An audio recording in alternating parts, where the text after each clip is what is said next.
Tony of One Dime Tony of the illustrious Toronto-based YouTube scene.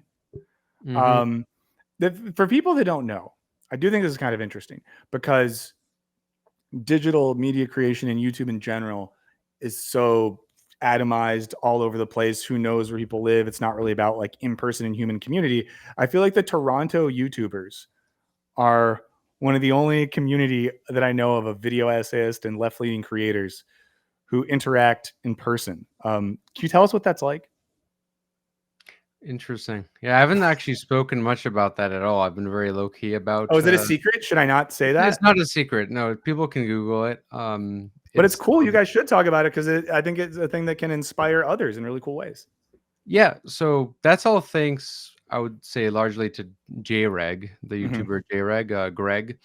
He started it. He basically started this thing called the CCCRU, which is basically named after the CCRU, if you know what that is. And I do.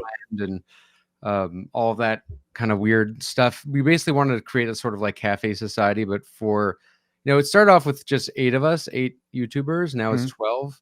Holy crap. Yeah. And now it's sort of like a little cafe society where we have like artists come by, sometimes like authors. We're trying to make it beyond just YouTubers. So it's not really a Toronto thing per se, just something some of my friends just did, and it's been cool. Yeah, I mean, do you find that having something like that, how do you think it changes the way you approach the stuff you make and the ideas you have? Like, do you feel like even passively it introduces a level of conversation and community that you wouldn't have if you were just, back home or living someplace else making stuff solo? There's a lot of ways. Yeah, there's definitely a lot of ways. It's been interesting interacting with a lot of YouTubers. The big thing, I mean, it's fun just like the fact that we do similar things. Not quite exactly this, definitely not the same stuff, but we have a sort of similar, I would call it like a post-woke leftist vibe. Okay. So like all of us are kind of left of center at least, and have a artistic side, but are also political. Some of us less than others. I'm probably the most like, I'm you can look on the website. I'm the kind of the political philosopher of the group. Yeah. But you guys have a website for the crew? Yeah, we do. I didn't know that. That's very fun. We'll look that up. Yeah, there was a fan who made a website first, so then we decided to make our own so that we can at least like frame ourselves. Yeah. Yeah, it's an interesting sort of little click. More, we want to do a workspace. So we want you guys have a physical space, right? Yeah, so we all rent out like a space, and we don't live there. It's not like a cloud house. That'd be too much. I would judge that. Yeah. I would hate to live with other. Well, actually, I would. You say whatever you want. I'll say I would never want. I've been around YouTubers in life before. Yeah. They're fine, but I don't want to be too close. So that's reasonable. Yeah. So basically, we rent this space together, and we go there to do work like during the day, and then we host events here and there and invite people. It's like a workspace that we can also throw parties in. That's so cool. Yeah, it's a lot of fun. And we got the idea from JJ McCullough, actually, who I think you know of. He's a pretty big Canadian YouTuber, very different politically from us. But in the days of the far right, honestly, like I find me and JJ get along extremely well. Like, because he's not a right winger. He's like conservative insofar as he's a status quoist. But he's like against all this crazy Trump insanity that we're seeing across the world. So there's a certain way in which he's not that far. But yeah, JJ did the same thing in Vancouver, but with YouTubers who are very different from him, so it didn't work out as well. But we got the idea from him, and we're like, why don't we try that? I mean, credit to JReg, it was his idea. That's so cool. Well, I have a couple questions I want to start with, which I think will be interesting for folks who maybe are not as familiar with your work, but just as interesting to those who are. And the first one is, so you're someone who makes things that I think you'd be comfortable with this language. We could broadly classify as works of political theory and theorization about the political in a contemporary context. How did you end up there? Like, what was your journey of ending up and becoming the sort of person who was not only interested in this stuff but took it seriously enough to study it and make things? So how did I get into political theory? Yeah. I guess it was it was partially due to education, but I had the interest pretty early on, and since I was into politics formally probably since at least like the 10th grade, Mm-hmm. um, due to like Canadian history class. I had a really great high school teacher who he would call me the socialist in the class, even though I didn't think of myself that way. Mm-hmm. He was a conservative, and he Yeah. would often call me a socialist. So I'm like, okay, if free healthcare and stuff like that is Yeah. socialist, Yeah. then sure. But it was even before that, honestly. Like I did a presentation, like the 8th grade, on why chocolate is created by imperialism. So Whoa. yeah, I was that kid. I was annoying. Wow. That's Yeah, like that's far out, man. I don't think a lot of us were at that level or knew what imperialism was in yeah, it eighth was weird. grade. I was anti-imperialist way before I was in a left politics. Wow. Well, how did Yeah, that happen? Is that I'm like was half it like in your Lebanese. family? Was it in the Yeah, media you were consuming? Yeah, say more. yeah, I'm like half Lebanese, so I knew the Iraq War and stuff like that. The Mhm, narratives were bullshit. I remember I was a kid when the Libya stuff was happening, mhm, the invasion, the toppling of Gaddafi, and I remember them saying the same kind of narratives that you heard about the Iraq War, and I knew that this was bullcrap, just from like hearing the other side of the story from the third world before. So it's the fact that I wasn't seeing this in mainstream discourses made me seek other people. And that's mhm. how I kind of found like Chomsky. I Okay. found Chomsky lectures. I used to listen to tons of Chomsky lectures. And theory. When did theory come about? I mean, it was philosophy. I was in a philosophy before that, before political theory proper. But it was probably my undergrad, Yeah. which was public affairs and policy management, which is just a more technocratic, elitist version of Mhm. political science. It's a program in Ottawa at Carleton University. I've heard of that one. Yeah, they have one like that in Cambridge. It's like Mhm. modeled off the same thing. Yeah, yeah, yeah. Canada's copies Britain, so it's like what they do to prime people who will work for the government. And I like this program. I'm very grateful in retrospect for it, but it was very liberal centrist, like Mhm. extremely liberal centrist, and I found certain things just were not satisfactory to me in terms of explanations. So I just ended up getting into like Marx and all that kind of radical theory, sort of on my own, honestly, Yeah. not through school. Yeah, So you would say what led you there was sort of a being unsatisfied with the theoretical explanations offered in the text you were reading in school. yeah, Yeah, that's good. Well, that's good though, because I think again, a lot of people might just be like, "Oh, this stuff sucks and I care," but it took you someplace else. Oh, I forget. Are you a grad school guy? Did you keep yeah, going to school? yeah. I have a Yeah. master's. And was that in politics, philosophy, Yeah, that was economics? in political science, Oh, master's in nice. science. Yeah. Okay, so that was question one. Question two is, how did you then go from a person who was the radical anti-imperialist of eighth grade, the Naomi Klein of the grade school, to someone making long form video content about these topics? What was the origin Ooh, story for you yeah. becoming an internet person? Internet person. I honestly didn't intend on being an internet person. Truthfully, like Yeah. it happened for a couple of reasons.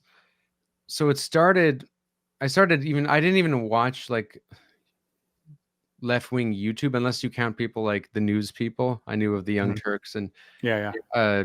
Kyle Kalinske and people like that.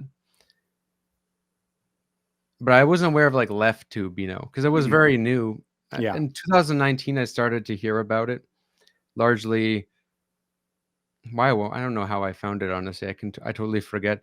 But really, like the idea of doing politics. I mean, so there's probably maybe two things that led to it. Okay, one, just people who I knew at work, because I worked like a white collar Mhm. government job, and friends I had at work. we would just talk because we try this. It's a notorious thing in Canadian government jobs. You don't actually do anything. You look for excuses to waste time. We were talking, and sometimes they would be like, "These are like interesting takes. These are interesting analysis. You should do like a podcast." Then I thought like, well, I didn't know who I'd do a podcast with. I wanted to do with one particular friend, but they never really committed to the idea. Then I thought, okay, why would anyone want to listen to me anyway? You know, like why do I have to really say? And well, I'm trying to think. There was a big okay. So those I actually tried to join a university radio station. Okay, nice. And I was implicitly denied, basically due to not meeting their diversity quota. Like they only were hiring people of color. Well, when there, even though there's like 2 Asian dudes there, but like, so it was just like non-whites. But the thing is, it is funny to me because I'm half Arabic, but it was whatever. I don't really care about that. But it kind of, that's what prompted me. I was like thinking like, you know what? I could just start my own, but it didn't happen until much later, way later, during COVID when I had more time, and also discovering all this left tube stuff. To be honest, it was just seeing the low bar of left tube, like how low the bar was. I was like, okay, you know what? If these are like the streamers people are listening to, you know, maybe I can be a little bit better. Yeah. That's kind of what I thought, because I didn't really think like I was equipped, you know. I knew a lot of stuff, but it's like there's people I always knew who knew more than me. But when I saw how terrible the landscape was, you know, like I mean, it's still pretty terrible. You're one of the good ones, like by far. I mean, you don't have to suck up just because you're here, but I appreciate that. Well, I mean, you actually have like credentials, and I mean, I'm not a total like elitist in the sense of thinking like you need the credentials for everything, but I mean, you need some kind of knowledge about what you're talking about if you're going to talk about it. And a lot of people on YouTube, there's professional yappers. I mean, that's like the good thing and the bad thing about digital like content production spaces, because in one sense it does create a more egalitarian on ramp for people to say stuff and do stuff, and there's people who I listen to and watch who I think don't have like an academic background, who I think are brilliant and really interesting.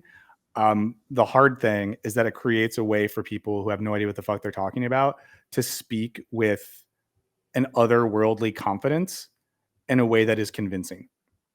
And in a way, I don't fully judge people that fall for the crap, but yeah, it's a very easy platform to be utterly full of shit on.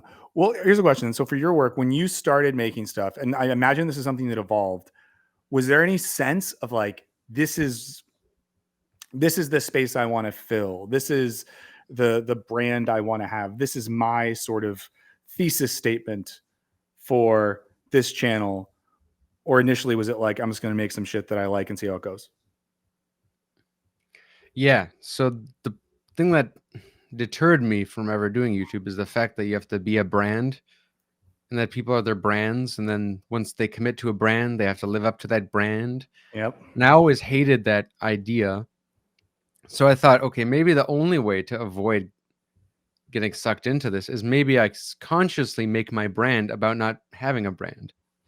Yeah. So that's kind of how I came up with, you know, the name One Dimensional Man. You know, like well, it's called One Dime is the name of the YouTube channel. Yeah. For one, I called it that just because it's very vague. You know, it's rememberable. I feel like such an idiot right now. I never realized there was a Marcuse thing. Well, you know, I don't expect most people, and I honestly hope most people don't or immediately assume that, just because I'm not a total Marcusian. Marcuse is just important to me because he's also an influence and also someone I form a lot of my thought in opposition to. Yeah.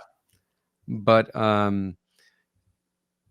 like, yeah, no, that's kind of what it was, resisting one-dimensionality. And if there's anything I like in Marcuse, it is his like emphasis of one-dimensional thought and technological rationality, and I found that very interesting. And sort of like it's a resistance to that. So that's like part of it. But also, you know, there's the component of like your boss makes a dollar, your boss makes a dollar, you make a dime. That's why you listen to me on company time. Like, I just wanted something vague, you know, and also I didn't want to lead with my name. Mm-hmm. Just because I just don't want. I'm like very paranoid about people like It's Googling smart. family members and finding me. I don't just say I'm No, very. people are, but it's weird. People are really like that. I didn't think about it, but I think, I used to be a part of a brand and then I figured just like F it. But I completely, it's almost a thing where like I sometimes in the past didn't get why people did the online anonymity thing. And then having a few interactions with some real freaks, I totally get it.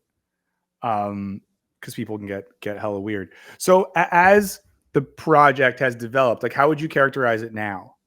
If someone, if I'm at the marketing agency and I'm like, you're this brand, Mhm. what is the one time brand? What does this channel stand for? What are we doing? What am I expecting? I'm just curious if you have thoughts on that, or even if it's more like your mission for what you're trying to do with the stuff. So I have a commitment to a very specific type of politics, Mm-hmm. but at the same time, I would say I try to go for post-ideological socialism. Mm-hmm. And I'm very well aware you can never be post-ideological in the sense that everyone has ideological Well, influences. we'll I say just what that means. I keep talking about this, but what do you mean when you say post ideological socialism? in the sense that I think the only way beyond ideology and all of the blinding effects it can have, because I define ideology as precisely like a set of a priori's that basically deter you from thinking through contradiction, Mm-hmm. because they're narratives, they're Yeah. pre-given answers. I think the only way through that is to kind of look at various ideologies and not to bracket out different ideologies based on them being different. I look at the concrete goals. So for me, my I would say I'm a socialist. I'm not a communist, even though some people might think I am because I have very anti-imperialist takes. Mm-hmm. So I got lumped in with the tankies, and also perhaps the fact that I platform communists. I mean, I'm willing to talk to people of various uh, sides if there's some things in common. If there's Yeah. nothing in common, I One won't. would one would hope that Yeah, most socialists and most communists have quite a few things in common. sure. So yeah. Yeah, and so there's that. Like, I mean, part of why I got into socialist politics is the same reason I'm in socialist politics now. It's really three big issues.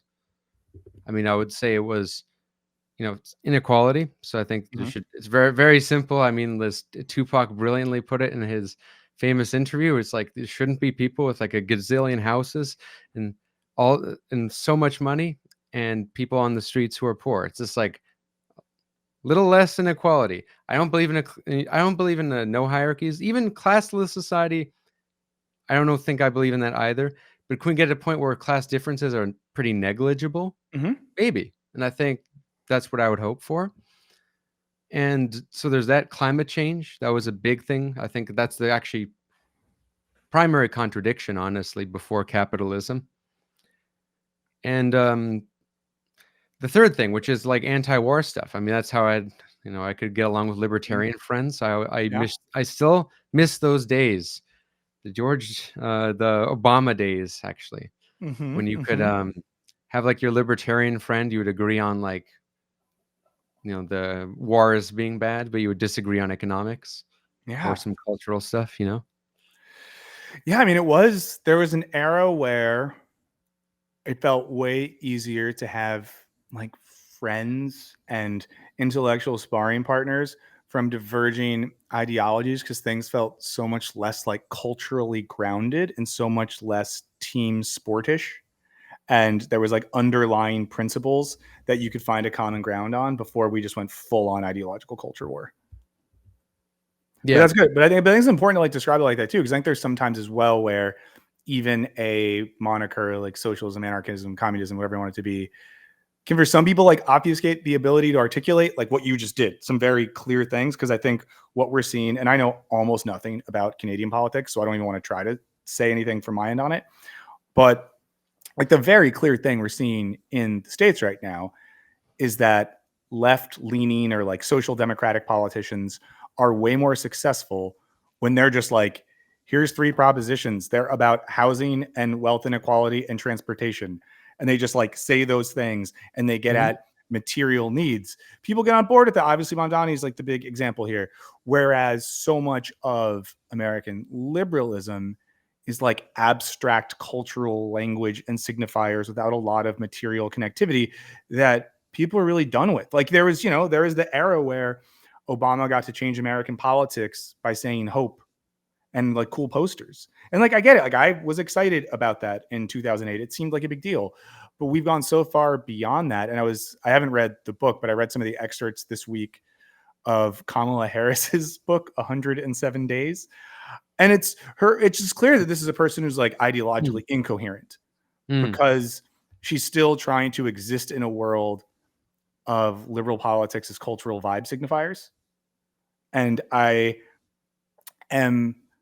if I'm hopeful about anything in American politics, it is the fact that like when you just give people very clear policy platforms, when you point to, again, housing, transportation, education, and then like you said, like war, because most people don't love war. Most people aren't big fans of the whole war thing. I think it's easier to communicate, and it does feel, and you can let me know where like the cultural differences lie with America and Canada right now. Like it does feel like in America, more so than in the rest of my lifetime, and I'm old enough to where I've seen some shit, there's just like no common ground, no communication, a completely bifurcated political culture.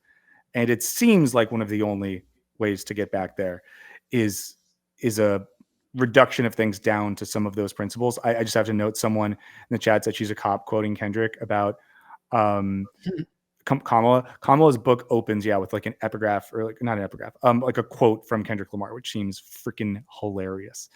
But yeah, are things like that in Canada? Do Canadian politics feel as fucked up in that way, or is there still some more ability up there for you guys to find some common grounds or have like non-culture based political debate? In some ways it's better, in some ways it's worse.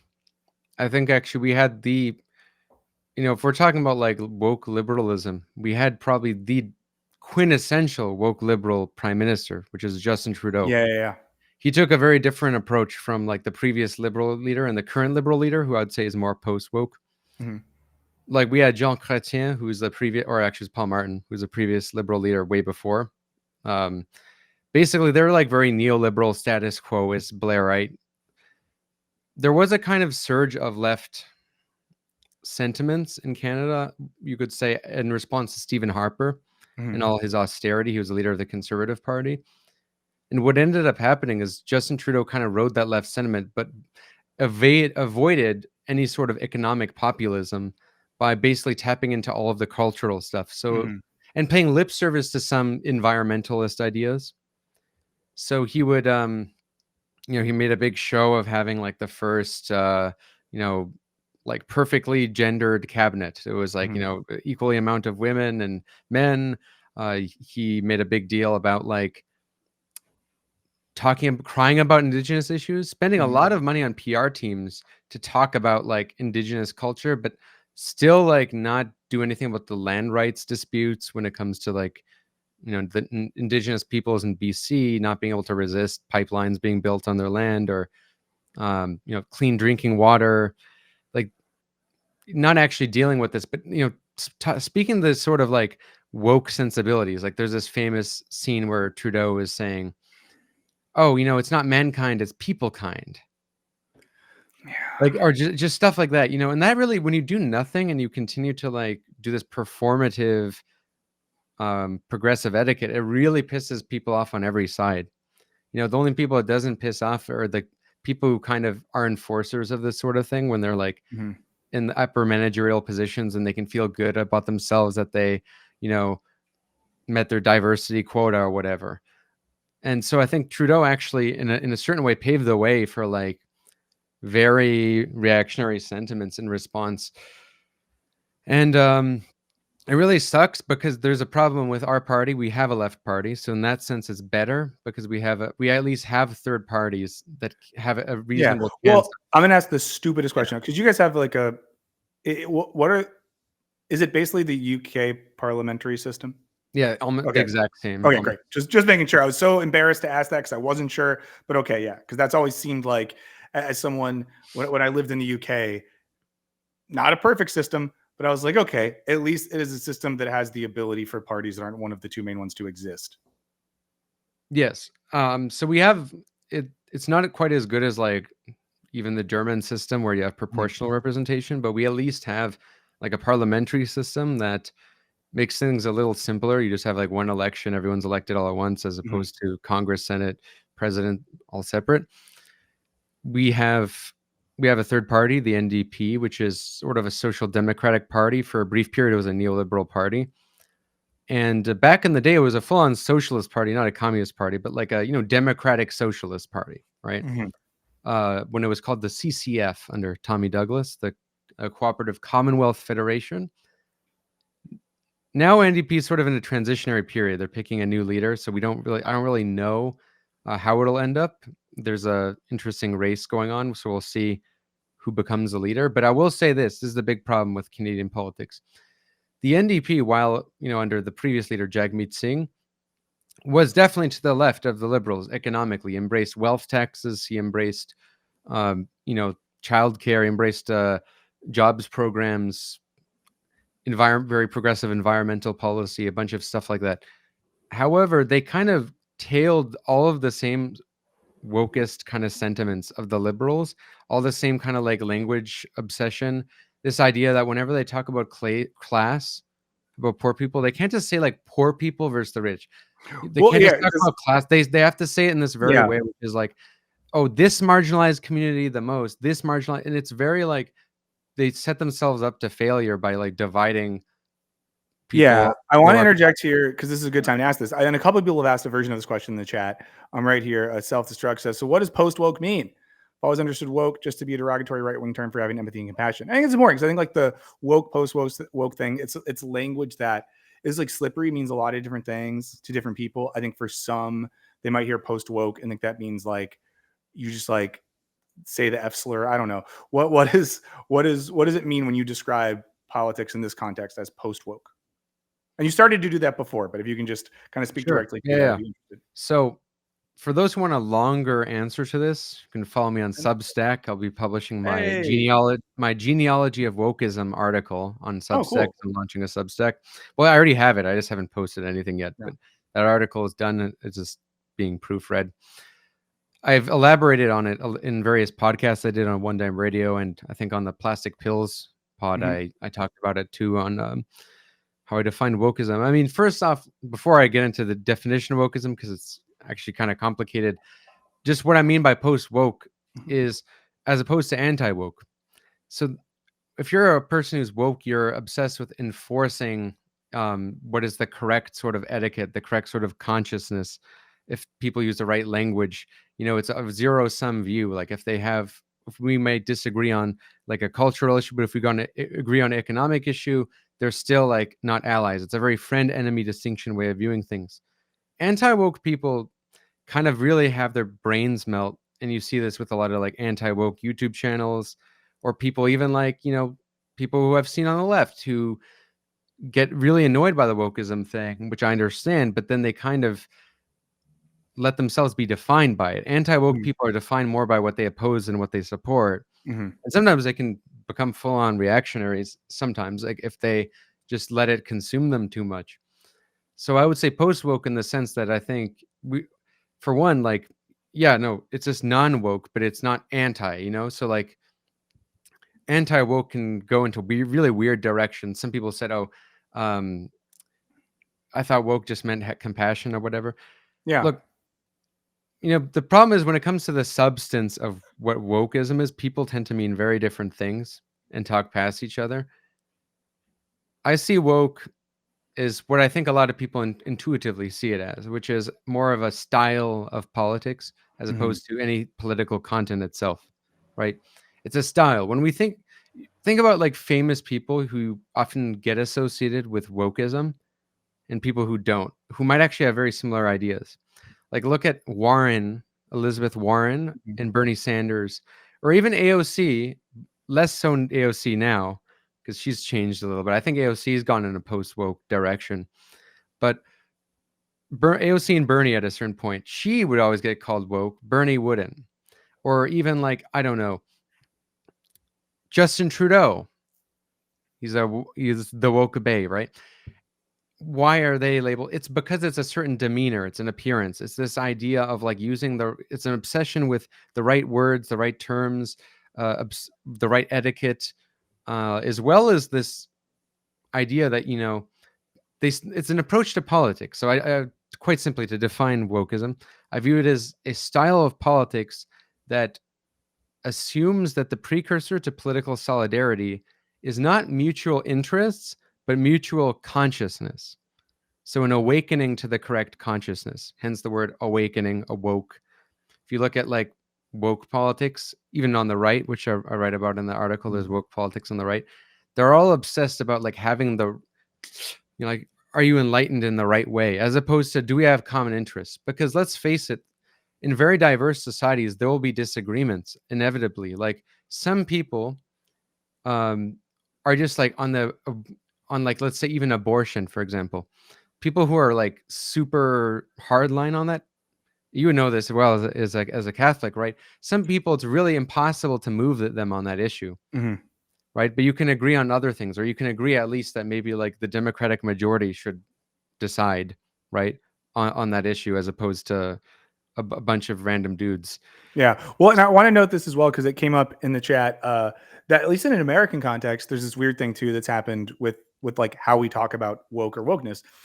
That the history of the term, and I'm pretty sure there's like, I found, I researched this at one point. I'm forgetting the name, but there's like a Delta blues song from like the 30s or 40s that uses the language of stay woke. But for so much of American history, it was like a word from Black culture describing an awakeness to systemic oppression and sort of fear of white supremacy. Yeah. And a lot of my, pre like 2020 or 2016 or whatever, my only experience seeing the word woke was in like Black art and culture. And it was very interesting then that like in what you're talking about makes me think a bit more of like wokeness in a historical context and like a context that comes from Black politics and culture is directly about recognizing systems and forces of oppression and white supremacy. It feels that woke became at a certain point, at least in America, that like Wendy's would tweet that like Black Lives Matter, or that, like one's corporation put out a statement that said like indigenous people exist or something, that it became more about like signifying one's awareness, or that one participated in a system of language and cultural signifiers that basically let others know they were like good. And for me, the thing I always think about, especially when I think about like white suburban upper middle class coded wokeness, was during 2020 in America. I hope this didn't happen in Canada. Did anyone do the rainbow signs in Canada in this house? Oh, that sucks. Yeah. I'm so sorry that happened to you. But, and I'm sure everyone knows what I'm talking about. The signs so big in this house. We believe that women are real and science is good and racism is bad, or whatever. And I would see in so many instances in Los Angeles, houses in like gentrified neighborhoods that had like walls built around them, basically, so people didn't have to encounter their neighbors or like see a brown person, but then would have their like, in this house we believe thing, which is like, okay, yeah, you believe in like a set of cultural signifiers more than you believe in embodying some lived principle of justice or egalitarianism. Does that track? Yeah, but I don't buy that narrative, to be honest. Which I know you're saying that also because your audience is communicating that. I'm also reading the chat at the same time. Oh, don't do that. It's gonna break your brain. Let me do that. So all of the, I mean, I deal with comments all the time. It's not a big deal. But I address all of this in the Genealogy of Wokeism article. I'm excited to read that. It's about like, the genealogy of it. It's about the whole history. So, people think it as, they always like to go back to radical Black politics. When you ask them where that actually starts, it's ambiguous, because I really try to trace it from the beginning. I mean, I go back to the, first and second Great Awakenings, the, spread of evangelicalism in America. I don't believe in the narrative that it was like some radical politics and it was co-opted or whatever. Wokeism is a very specific type of politics, which is like consciousness first as opposed to interest first. And within Black politics, which is a very vague category I don't like to use because there's so many different kind of Black Yeah, of politics course. just in America alone. There was woke variants of it, and there were non-woke variants of it, in the sense of like what I mean woke in the style of politics. So like, I don't think much of the civil rights movement, honestly, was like wokeism in this sense, because it was ultimately, making a case for civil rights, for equality, universal ideals made, through ultimately liberal doctrine, as opposed to a kind of like the Civil Rights Project wasn't to make everyone non-racist, right? Like that is actually very hard, if not impossible, to do. It's ultimately anti-discrimination and legal equality. Like, sure, maybe in Alabama you'll still have racist people, but it's wrong to segregate your football teams, which they did up till the 90s. Right? So some progress happens slower in some places than others, but the woke attitude is more about like, see, like racism is not about the structure as much as it is about like the attitudes, and we need to kind of like teach people to not be racist. That's how you defeat racism, as opposed to like appealing to politics that unify people based on common interests, which I think class politics ultimately is, which is why I find intersectionality to be kind of redundant often, because class is really the only non-divisible contradiction there, in which you can bridge all these different race, class, and gender categories together on a basis that actually sticks. Because like, sure, you can get people who disagree, but if they have like common interests and will benefit from a similar program, then that is a better basis, a real basis of unity, as opposed to like common identity based on oppression. Because So like, here's what I wonder though. Yeah. that is so easy to pit people, right? I also say the Yeah. origin and radical Black politics. I want to address the commenters. Don't get too distracted by them. You're here to talk to me, Well, I not will say, them. just because, well, I mean, you brought it up too, right? So the radical Black, okay, Marcus Garvey, popularized the term "stay woke," well, largely due to like um, studying a play called "Wake Up Ethiopia," or is it "Wake Up Africa"? I think it was, but I think it was a Ethiopian sort of play. But anyway, it has etymology with that goes back to Garvey. The word like "stay woke" didn't even get popularized. There you can trace it to the 70s, but it doesn't really get popularized until like Michael Brown's shooting in the 2000s. It's really late, where like "stay woke" becomes this sort of trend.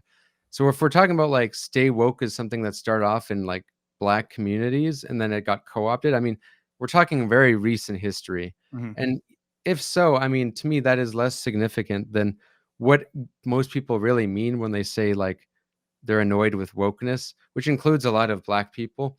Like the idea that Black struggles are themselves inherently woke, I think that's absurd, right? Like the idea that civil rights, even the idea that feminism is inherently woke, I think is absurd. It's more Here's the my etiquette, wider right? Like question. I'll give you an Yeah. example. So like a real feminist perspective, like socialist feminists, or even like social democrat feminists will talk about like, how do we actually like empower women, like at a material level? How come in this society women are expected to simultaneously make money like a man does with equal participation, but also have to be a mother and take on all this unpaid care work, right? So then you have real solutions that might have to deal with care work, wages for housework, etc. That would be, as opposed to like feminism being about like like teaching all the men to like not have patriarchal attitudes.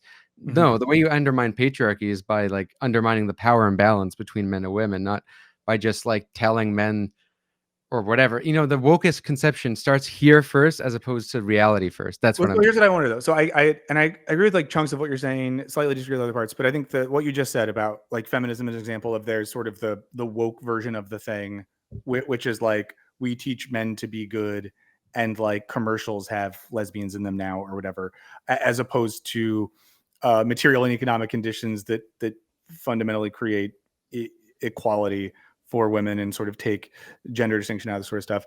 I do wonder though if like because what I wonder, when people say woke, post woke, whatever, is it like worth the trouble? And I guess, and I'm excited to read your piece when it comes out, but I wonder is like, is it worth still using these terms? And I say it partially is even like, and again, we shouldn't pay too much in the chat. I love you guys in the chat. Thank you for watching, but I just don't want to get too distracted, so I want to have a bad conversation with Tony. But like, is it worth the like, what does that mean? What does this mean? When it seems like what you're really getting at, in a sense, is not being overly distracted by the I guess like cultural No, performative identity based stuff. it's the approach. So Mm-hmm. that's the thing. Wokeism is an approach. It's not. I don't even. When I say I'm post woke, it's not even that I think cultural issues don't matter, right? Wait, so do It's you mean an rather approach that, to I politics, actually an don't believe. approach to I thinking? don't Like, believe that the yeah. cultural issues don't matter in the sense that I think, for example, some communities just do have different issues. Like, Canada, only Indigenous people don't have access to clean drinking water. There's no way around that that isn't identity based, right? But it's the approach, like this idea that it starts here. You have to be fully aligned, fully correct here, as opposed to common interests. Wokeism, for example, can take there's been historically, it's not as common, but there's been woke Marxism, and Marxism is supposed to be about class politics. And I'll give one of the most glaring examples is the Cultural Revolution, which I've covered quite extensively on my channel. It's But probably my you think it was woke? Oh yes, absolutely. I mean, it was an example of like probably what the right like hystericizes about Mm-hmm. about like cancel culture. That really was what that was. Like it was all of the worst things you can imagine, kind of what the right thinks the left is now, was very much the case with the student movement and the Cultural Revolution. Like, it was people policing each other, using class politics to ultimately settle beefs, to prop themselves up, to satisfy their egos, to gain social currency. And often it was less about, like, they started making class about an identity group. Like, do you act proletarian, or were your ancestors proletarian? What were your class backgrounds before? Are you saying the right thing, that is like, this is a bourgeois idea? I mean, that started technically under Stalin, when he started advocating, like, for example, the approach that wanted to balance a mixed economy, markets and planning. He started calling that like a bourgeois ideology. Like bourgeois ideology, Mm-hmm. right? I mean, it's all obsessed at that level, and that becomes a sort of style of politics. And the reason I think it's important is because many leftists, who I think are otherwise pretty good on a lot of issues, still have this sort of attitude, and it's why they are very unpopular. Well, Like, can you when you give come us an into, example of what you're for thinking of? example, if I'm talking to, like, for example, a person who's right leaning, who's Mm-hmm. anything from uh middle class and below, I will usually try to win on, get them to think on like one or two issues at most, that I think they would have the most objective reason to support. I'm not going to try to win every battle. Like, if it's gender or even immigration, I'll try not to win the battle, and I'll try not to like fight every single battle, dismiss them based on their ideology alone. I'll try to like go and narrow in on specific issues. I think Bernie is actually very good at this, because Bernie Sanders, he, like, what is his whole thing? It's just healthcare, healthcare, healthcare, Yeah. healthcare. And that's important, because I mean, if you actually were to do that, right? Imagine how many people's lives would improve. The idea that, we want to sometimes, like, we got to be realistic about, what is movable. I mean, I think some parts of the left want simultaneously different things. They want economic reform, some want full economic revolution, and some want cultural revolution, which is kind of, I think, still like this mentality that has its roots in the 60s. And may I also add, okay, this is very important actually. Part of why wokeism is a problem, even though we're in a post-woke age, right? Mm-hmm. I think it's dying. It's been dying for a while. And I think the fact, though, that like some leftists still deny that it was a thing that was just concocted by the right, is proof why it needs to be talked about among the left. You won't see me go on Tucker Carlson or some right-wing show complain about wokeness, because what am I going to get out of that? I'm going to try to persuade him on some other issue. If I don't know, I don't really think these guys are really persuadable, because they're pundits, you know what I mean, but their audience. With other leftists, I see it as important as a form of self-criticism, because it really does affect the way people communicate and sound to other people. And the sort of woke etiquette, it's a downstream of the broader education divide. So this is the big problem. Right now, education predicts voting patterns much more than class does. So like people with college degrees versus non-college degree without college degrees, they develop very different socializations. People who go to college are more likely to exhibit a sort of professional managerial class sensibility, either because they're trying to work in these white collar jobs, and I know this well because I'm very much a PMC Yeah. person. Like it's part of why I know the culture so well. But many people, even students, right, are socialized in that way because especially if you spend so much money, in America to get an education, college, what what are you doing that for? It's to get a job that isn't like manual labor.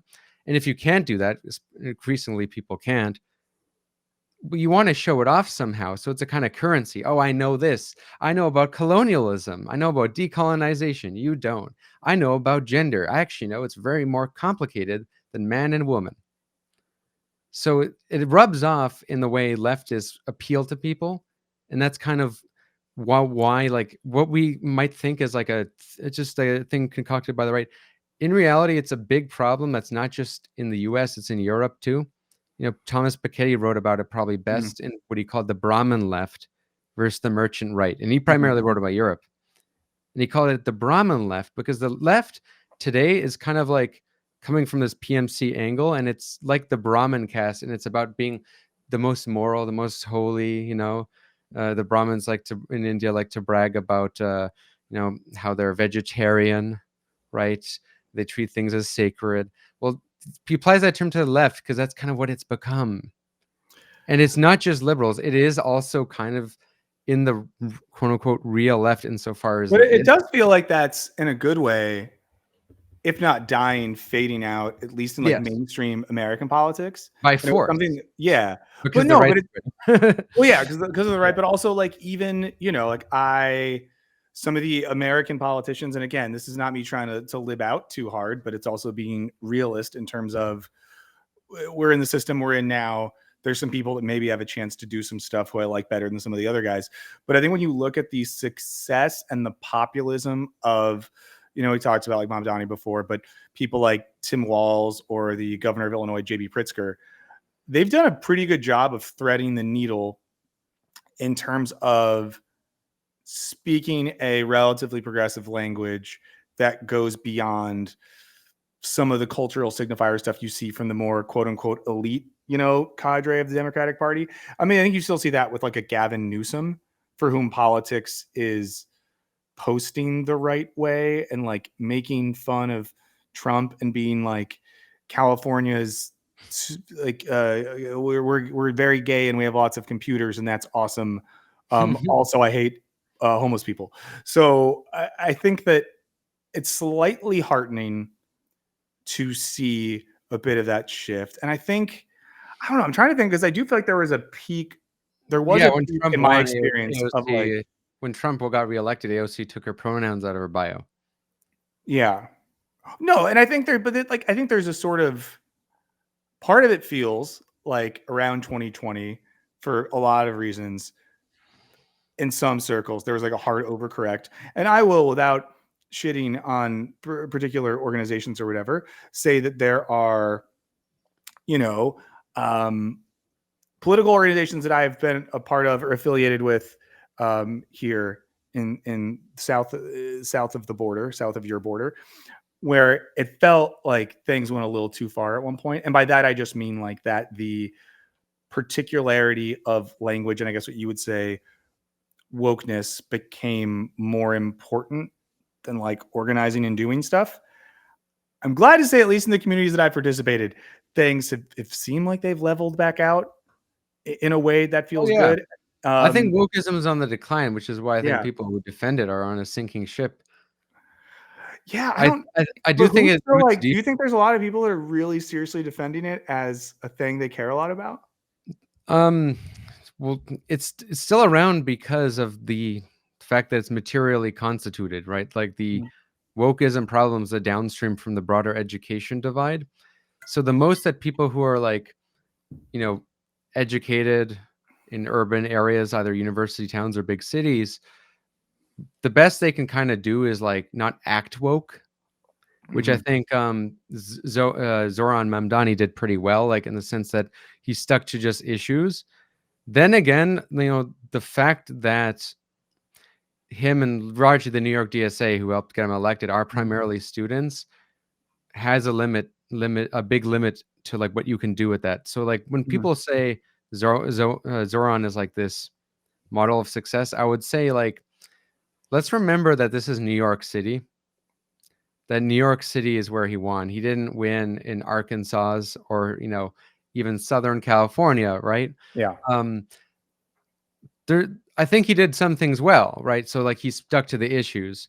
That said, there's some troubling stats in his victory, which is that he lost the non-college educated working class and lost a lot of low-income areas, period.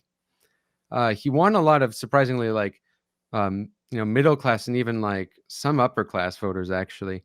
But education seemed to really predict the divide. Then again, New York City is a place where you can kind of do that, because even if you do have education, make money in New York, you're far from being wealthy at all, just because of the expensive cost of living, right? Oh yeah, you can make an amount of money in New York that would make you the king of Kansas City, and in New York, you're sharing a studio apartment with an artist that does conceptual toilet installation. So yeah, exactly, yeah. No, it's insane. So I would say, no, he did some things that were good. That said, we have to be prepared that like America is much bigger than New York. There's a lot of quite large. There's much larger areas, and I think we have to also remember that the big problem is not just like the candidate; it's people who are working to help the candidate. So if you have all the people who are knocking on doors being students, who are educated, who are more likely to, not really resonate with like an older 50-year-old plumber, for example, or construction workers, that's like the most glaring divide that I see all the time, is like the way people from construction backgrounds look at things versus people who are like well educated and still might work working class jobs, but nonetheless they have education. Well, but some of this is like a really basic we problem. We need to unironically be for like diversity, but diversity of like class perspectives. So like I think there's a place for like the kind of like hyper progressive leftists. In fact, they will need to be many, but we'll also be prepared that if we want to see like socialist policies get big, there will be people who will disagree on other issues who might agree on some. Yeah. That's the way. Well, I mean, this is why, like, again, I'm afraid for what happens. I feel like those people get targeted. No, I mean, I get what you're saying with the student thing. The problem there is like seems to be a simple, like, material and social one, that students have time, and that increasingly, I mean, this is the problem. This isn't the problem. One of the many problems with contemporary American politics is no one has time to do politics because everyone has to work so goddamn much, and political discourse has just become posting because you can post while you're doing your computer job or whatever else. So we just have people that do computer jobs posting constantly about everything. And then college students end up, because, often when I've done canvassing or been involved in stuff like that, it is a lot of younger folks. It's because like they're the ones who have time. That's why a lot of people get sort of like radicalized politically during college, because it's a time in your life where you can do that. And then it's this thing where people don't have time to participate politically. You have, and I think some of what you're describing here is like a kind of, if you want to call him a PMC computer jobbed, woke, college educated type posting through it. And then you have a couple class rungs up, the people that fund everything. And those circles end up having way too much influence, while you can then sometimes have in certain cases, slightly over idealistic, in certain cases not, 20-year-olds that are going to be the ones knocking on doors, because who else has time to knock on doors? So it's a tough one. Well, wait. So I had family members. I had family members who canvassed for Bernie Sanders, who were actually, one of them didn't go to university, and Bernie canvassing was pretty diverse. I Bernie and his parents were like in their 50s. Yeah. and No, volunteered. it Huh. was honestly like I've never the 2 week period of my life where I was the most politically hopeful and the most politically in despair was, I think it was like late February, early March 2020. Did a canvassing trip to Nevada for Bernie. Very like at least class wise diverse group of people. Talked to lots of interesting folks. Bernie wins Nevada. It seems great, and then COVID, yada yada, Biden, yada yada, so on and so forth. But yeah, so I do want to talk about one thing before, because I got to go in a little bit, and I want to respect your time too. Can you talk a little bit about, and this is for anyone who hasn't seen this yet, your most recent video, which our friend Henry helped work on a bit, which is awesome. You made a freaking brutalist length, 3 hour long guide to every leftist ideology ever. I'm just curious about what led you to make that and how much effort it was, because it's a real behemoth.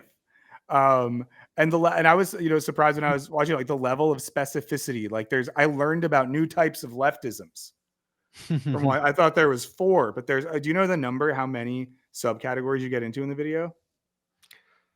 I don't remember exactly, but there's a lot. I mean, and I Guys, I'm didn't gonna even put the get link into in the all of them. chat I right got into now. all the ones that have any significance. Yeah.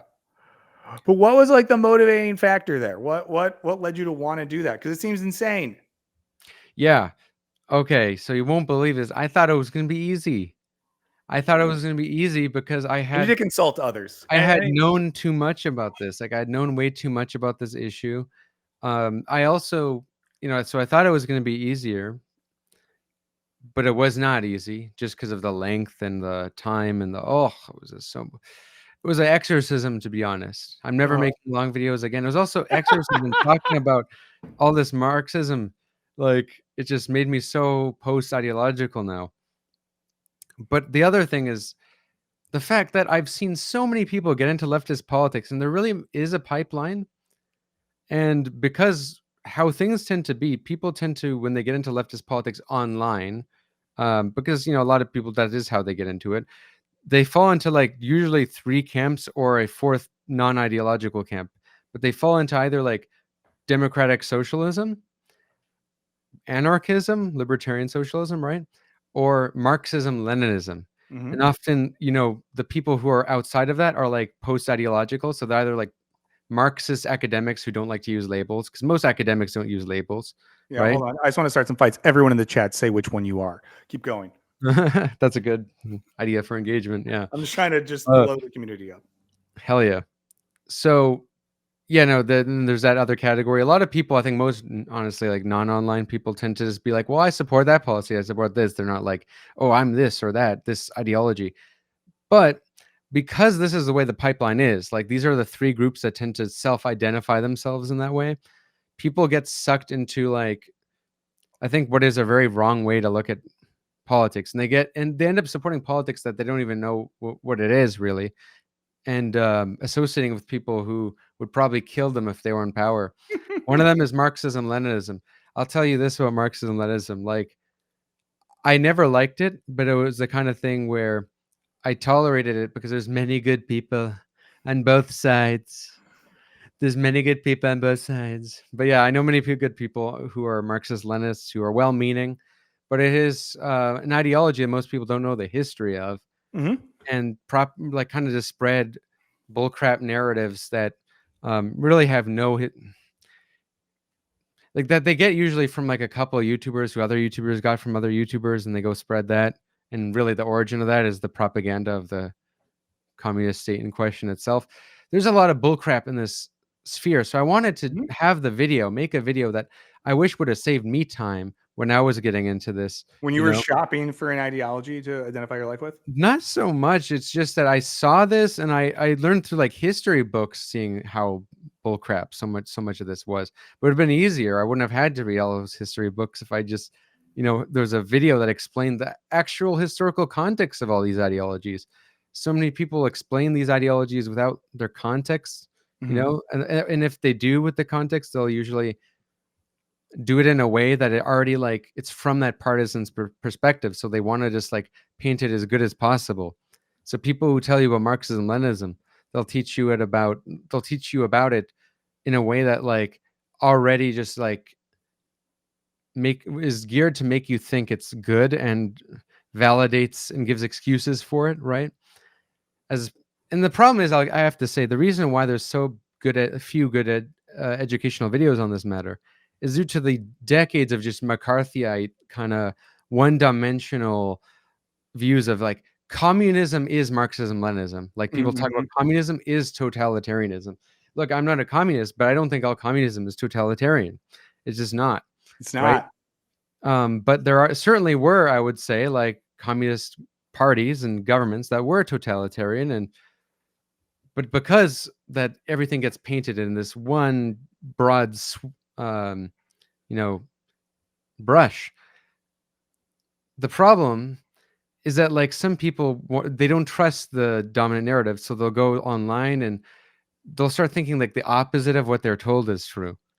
So they'll be like, actually, no, Stalin didn't kill that many people. So therefore, maybe the people Stalin did kill was for a reason. And actually, maybe you need to do that, like, because to defend the revolution or whatever.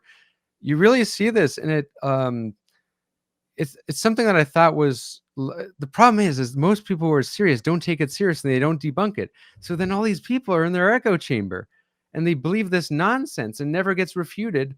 And it grows like a little cancer. That's why I think it was important to address. It does grow like a cancer, and I've seen it trickle into even like some mainstream political figures and streamers. So that rolls into my final main question for you today is how do you conceive of and how seriously do you see the link between, I guess, like content and sort of YouTube podcast world and actual politics? Because I think like what you're describing is it's accurate to me in as much as there's a level of intensity and seriousness to the way in which people use online spaces to identify a political brand or identity.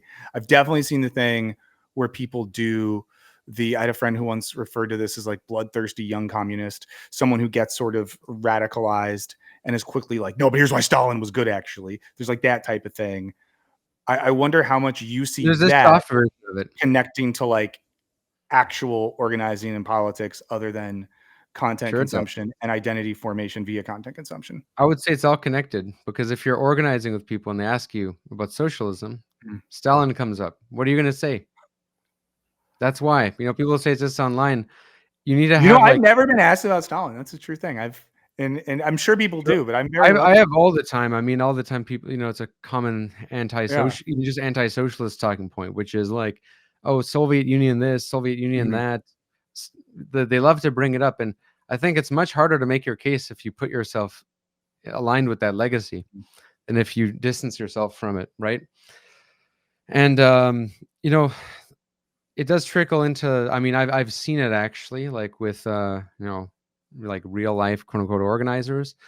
And it does affect, in fact, the way they encounter people and deal with people. And history is very important, because history also will allow you to make cases for your positions. Like, for example, history is a weapon. It really is. I'll give you an example. Some of the most strongest arguments you can make for socialism are already there in some of the most popular figures in American history. The more obvious one is MLK, but you can go back to the original early Republican Party up to Lincoln, which believed that labor was above capital. That was explicit, like mandate. That was explicit policy. The Republicans engaged in the greatest property redistribution in history of slave property, to small farmers. There's all kind of radical history there you can pull on. With the founders themselves, like Jefferson, who thought that a growing dispossessed class of wage earners who own no property was going to be a danger to democracy. There's tons of radical things you can look at in the past to legitimate your case. Whereas what I see with new leftists who get into history a little bit, but they really stop short, and they look at only the negative things of American history, which is very easy to look at if you look at American history. The recent year, American foreign policy has been nothing but disastrous. You can get this kind of anti-Americanism, which, imagine you're Chinese and were the part of the Communist Party before the revolution and the Civil War, you think that you would have a better chance taking power saying, "Oh, the history of China is nothing but despotism. It's shit. It's backward. It's shit." As opposed to maybe claiming some positive things of the tradition of your country and Mhm. fusing it with the new, which is what Mao did. Mao was he would invoke Taoist language. He would praise Sun Yat-sen, the previous Republican leader, right? History is important, and the way we learn about ideology is important because it reflects in how we make our sort of case. If you make the case, say like, actually, what we're doing is totally against all of the founding principles of America. What we do right now, it's totally we're contradicting all of the most like liberal Enlightenment principles that the country was supposedly found on. And you can make the case by pulling from the past to legitimize current policies. Or if you instead go and say America is built on nothing but slavery, colonialism, and genocide, and that's it? I mean, it's not it, but it's a big part of it. Right. I mean, well, Yeah. also what we mean by like built on in the sense that like we treat like the United States as some kind of anomaly in the sense of like founded on Well, all the other places are good. all of Latin America is founded on colonialism. All of the Americas are founded on settler colonialism, right? So what at the end of the day, what is more helpful for change? Of course, it's dumb to like deny bad things of the past, but shouldn't you focus on like the unfulfilled potentials to help actualize the potential changes you want to see? And all of this plays a role because there's like a new left miseducation. Like a lot of people get miseducated on the left Mhm. by what I'll call like activist historians who only love to like make a big thing about all the bad things, and they come Mhm. out with rhetoric that to a lot of people just sounds like you want to balkanize the whole country.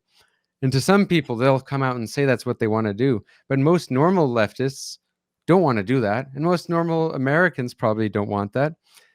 And, it's easy to dismiss fringe things as like a fringe extreme. But I would treat the left and the fringe backward parts of it kind of like how the moderate conservatives should have treated the far right. Remember on the far right, so like the far right was totally overlooked. Like, I mean, they would say like, "Oh, this is just some crazy Tea Party stuff. Yeah, whatever. Dismiss it. It's not a big deal." But then that is the Republican Party now. Whereas a minority can take over, especially when it is often the most crazy voices who are overrepresented, especially in the likes of social media. So I like to view what I do is um, on the main channel, which has a broader reach, is to Mhm. educate like new people who are getting into this stuff, regardless of their ideological persuasion. But what I do on my podcast or on shows like yourself, in cases where I'm aware that most of the audience, given that's more niche, especially in a podcast form, is going to be left leaning already, I'd rather help give like weapons that they can use in their day to day life when advocating things rather than sit and complain about the right, because I feel like it's already obvious, at least to my listener base. I won't speak for yours, Mhm. that like the right is bananas and is insane. It would be I don't redundant know. to go Yeah. on about it, right? I don't know if you intentionally did this, but you just wrapped up this conversation so well by kind of re-articulating a response to the second question I asked you. That was amazing. I gotta stop talking now because I gotta end the show in a second. I want Sure. to thank you for taking the time to be here. Everyone should subscribe. What do you want people to do? If people click on a thing, what do you want them to click on? You can click on the main channel and watch the video explaining every single Marxist ideology. I would recommend that, It's very fun. especially. And Yeah. again, friend of my cinematic universe, Henry slash techno poverty was involved in that one. So if folks need even more of an excuse to do that, I have some bullet points in my notes app that now can facilitate our next conversation. That's religion stuff. But if you guys haven't seen it as well on Tony's One Time Radio channel, a lot of really good episodes. Was the Sisyphus Ben from Sisyphus 55 the most recent one? He was. He I wasn't. really like that. He was the second last one. Yeah. Okay. And then when I was lucky enough to be featured, we talked about religion a lot, so I know folks can check that out. But I have some religion stuff I want to talk to you about later. So we'll have to do this again sometime and dig into some of that. And I'll later today take notes on My what I bet if I should talk kept, about. my bet if I went on too much, like sometimes You're right not to look You're at a comments. verbose gentleman. Yeah, you can't get, it gets distracting. I love the people in the comments. I think I've trained my brain when I can go in and out, but I even I literally move my browser sometimes. No offense, guys, so I don't see it for a bit, because then I don't want to get sidetracked. But I also, I have horrible ADHD that I have to medicate via a number of mechanisms. But hey, I might not always disagree with Tony's points, but I'll die for his right to express them. He's the Jimmy Kimmel of YouTube. We are all Jimmy Kimmel. Yeah. And guys, I'm going to one more time before, oh, fuck, I had it up a second ago. Post the link to the most recent really long video, which is 5 hours long, and talks about every 5 hours? It's 17 hours long. It's a 20-hour YouTube video about every type of leftism ever. Go check that out. And there's timestamps, so you can skip to whatever timestamp of Don't tell whatever them that. Watch ideology you the whole want. thing. In no order. Rack it up. Well, dude, thank you so much for coming by. We'll do this again soon. It's I've wanted to have you here for a while, so I'm glad you finally came over to hang out. Hell yeah. Okay, see you again soon, man. Thank you for having me, man. Of course. Guys, Tony from One Dime. Thank you.